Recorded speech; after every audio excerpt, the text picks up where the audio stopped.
Hey everybody, welcome back to Simplicity Films. This is the Simplicity Films show. This is a video podcast. We could also tune in on a lot of different platforms. Hope you guys are having an amazing day. This is the third installment of this podcast. I hope you guys are really enjoying it so far because I really am. For this one, this is a special edition. We are doing a Q&A. I asked you guys some questions on my Instagram. If you aren't following me on there and you want to ask me a question for when I do this again, definitely head on over there. It's at Simplicity Films. So basically I put up on my stories like, hey guys, doing a video podcast, go ahead and ask me some questions, and you guys did, and I'm looking forward to answering those. So we're going to dive straight into it with the very first question from my Instagram, which is from my friend Sabir, and he said, how do you start your day with the same explosive energy as if it was your last day? That's a good question. For me, really, to wake up every single day with that same explosive energy, I really force myself in the morning to just go out and do my run in the morning, and it's like automatic. I don't have to think about going to run or anything like that. That's it. It's just like I do it every single day. So that way I'm just kind of my body is kind of almost, in a way, I'm like a robot. I just wake up and that's the first thing I do. And usually after you come back from like a 4 or 5 mile run, you're gonna have a lot of energy, and it really wakes you up. So that's what I do, is just to kind of, because I think everyone struggles with waking up. Like a lot of us just want to stay in bed even after we've set the alarm. That's just us, it's just humans. So you need to have something you do the second you wake up that's gonna like get your system going and really wake you up. And for me, it's running. So I would, figure out what that thing is for you. Whether it's like waking up and you do like 20 push-ups or you jump in the shower, just something to really get you going. And then another like tip would be probably to put your alarm somewhere far away, not just next to you, so you actually have to walk up to your phone to turn it off. And then I would like set like a water bottle or a glass of water, so you also drink that, because that really gets your system going. So that's another option. So I hope that's useful. But yeah, really it's like I know that motivation is temporary, so I'm not always going to be motivated to get up. So I just have that one thing I do every single day that just kind of forces my system to get up. So I hope that's useful. Next question is, what inspired you to become a filmmaker? So it wasn't something it's not like I watched a movie or video and that kind of inspired me to get out and become a filmmaker. It was really just forcing myself in high school to try a lot of different electives and different classes. And then I eventually found video production, and I just really enjoy it. I really enjoy the fact that you could pick up a camera, document a story, share a story, and really just go from there.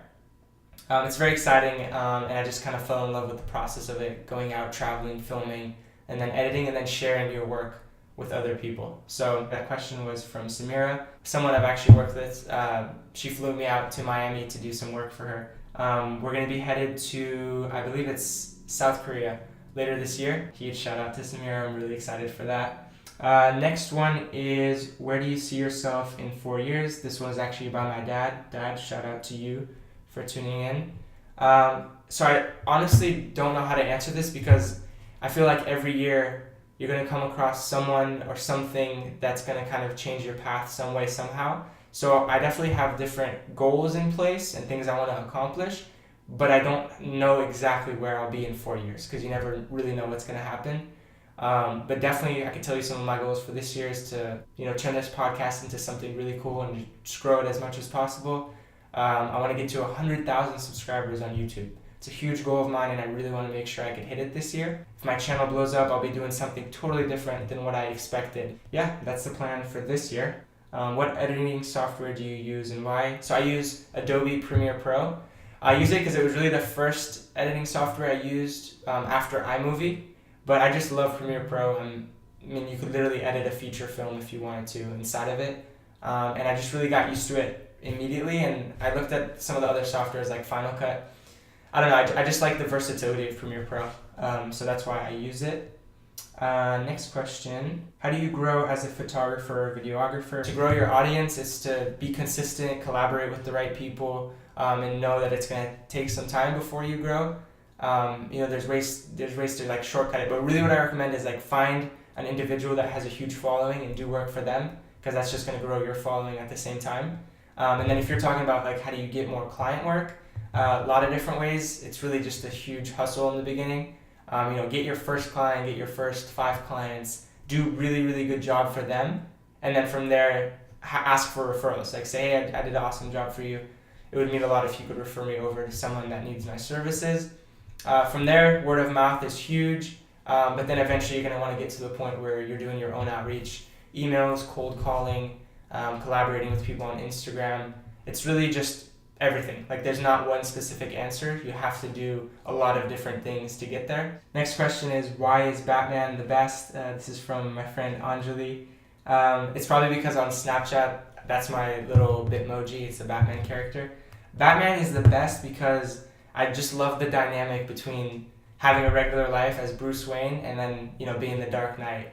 I love all his cars. I just love everything about Batman, honestly. Like, I wish I could be Batman, How cool would that be? Like, it's not realistic that I'm going to have superpowers, but if you get wealthy enough, you could, become Batman. So that's what I like about Batman.